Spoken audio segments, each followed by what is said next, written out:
Hi friends, ఈ వీడియోలో prepositions indicating relations of time related prepositions ఎలా యూజ్ చేయాలో చూద్దాం.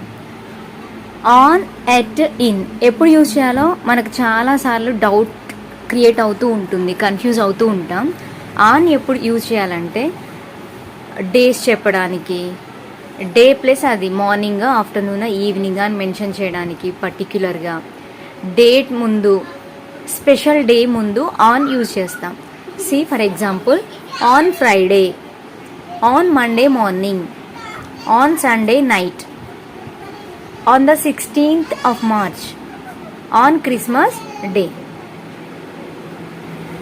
నెక్స్ట్, ఎట్ ఎప్పుడు యూజ్ చేయాలి? టైం ముందు, ఫెస్టివల్స్ ముందు, మీల్ టైమ్స్ ముందు యూజ్ చేయొచ్చు. At 2 o'clock, at Christmas, at lunch time, at the weekend, at night. In ఎప్పుడు యూజ్ చేయాలో చూద్దాము. Seasons before, year before, months before, in spring or in winter, in summer, in rainy అలా కూడా చెప్పొచ్చు.